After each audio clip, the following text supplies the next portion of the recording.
Hey all, and welcome back to Fuzzy Duxy Gaming and the first update on the Lightning Strike Raider. I'll show you some highlights of where we are now and how the leveling process was. But firstly, I did just want to touch on the leveling experience and in general how the character performed. Now if you are still in the leveling process and thinking what the hell have I signed up for, you're not alone. I really started to doubt this build as I was going through the campaign because anything that has elemental resistance just took ages to kill. And I don't know whether there's a bug, but also any monster that says vulnerable to lightning damage seemed to be tanky against lightning damage. I don't know if that's always been the case, but it's pretty frustrating. In general though, league starting melee is rough and I knew it was going to be, and there's nothing we can really do about that. But I promise there is light at the end of the tunnel. First thing I would say is when you get to maps, pick up the 5 link for 1 chaos because it feels pretty bad without it. And that means you can either slot Ancestral Call if you haven't been using it, or an extra damage node like lightning damage or inspiration to give you better damage and make things a little bit nicer as you map in. If you really struggle when you're leveling with damage, then don't run Ancestral Call. Your clear will be slower, but you'll have more damage if all of your links are extra damage. So some tips for leveling from me. Decoy Totem is amazing. It pretty much means that bosses ignore you, so just keep it up, keep an eye on its health. As soon as it goes low, put another one up. Really, you just need to put it down, go the other side of the boss, and burst them down. Yes, on some bosses the DPS is horrendous, but it's a safe way of doing it. Now, I wasn't deathless. I died a couple of times as I was trying to get through as quickly as I can, which was still pretty slow. I would say always be on the lookout for a new claw because that's the best way to upgrade our damage. If you're not sure if a claw is going to be an upgrade, the best way to do it if you were thinking of either crafting a claw is you can go into Path of Building, import your character and have a look, or you can use the in-tool DPS tip if you have the second claw. Slot it in and just see what it does. Now, it's not 100% accurate on DPS, but if it goes down, it probably means your DPS has gone down. I would also say don't worry if you can't do the third lab whilst you're leveling. I couldn't. I didn't have the HP to survive, combined with didn't have the DPS to kill him in a safe time.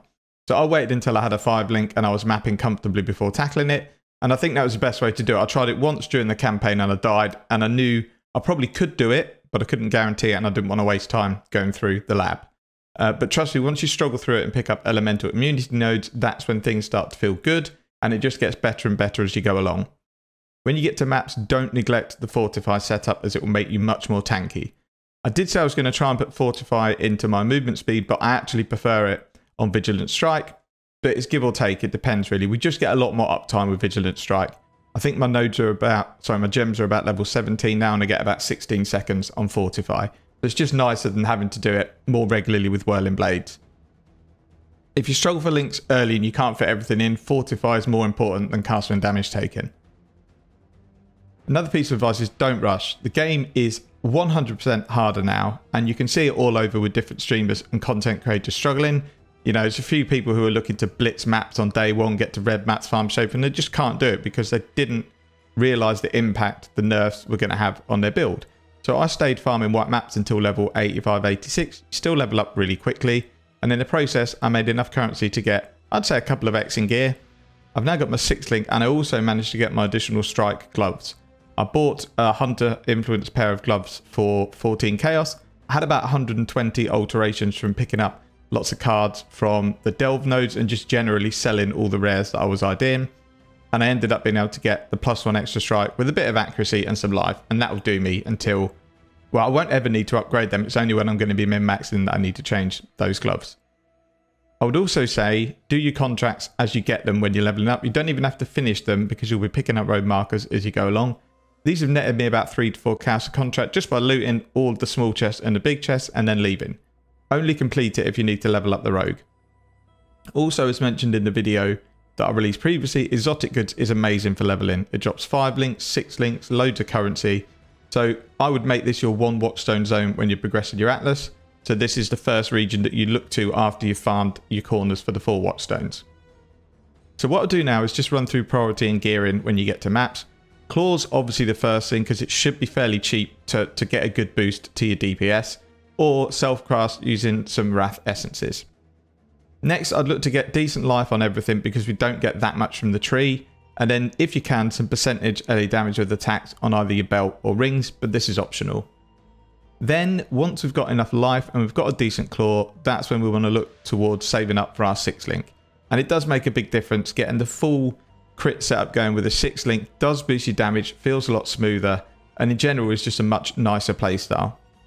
Once you've got your 6 link, the first big upgrade that I would look for if I was you is strike gloves. So +1 strike gloves are item level 80 plus onto base. It allows us to drop loads of our tree and then pick up another frenzy charge, dual socket, and some more life. You can either buy these, but I have a feeling they're going to be really, really expensive with the strike already on it. I think it's about 110 alterations to do it. You could also do it with fossils. I think whatever the attack fossils are, you can do it with those. I think it's 7 or 8 on average, but they're quite expensive. You're probably going to have loads of alterations saved up from leveling. I'd use them. If you run out, I'd be tempted to spend chaos to buy alterations. All you don't need anything else on these gloves. Just get the +1 enemy strike, and then we can drop loads of our skill tree and reposition it better. Now, it took me a good 20 hours. I've played this a lot because I've really enjoyed it. It took me about 20 hours to get to this point, and leveling was slow. All my VODs are on Twitch if you want to watch them, but I wouldn't. It's just me swearing a lot about how horrible the leveling process is. And I think I was like 7-ish hours in total to level, which is really slow for me. But I do feel that my character, now I've taken the time, is in a really good position to moat it into red maps. I just need to get my gems leveled up really, and the damage will come on its own. You notice on the new tree, I've taken lots of dual sockets.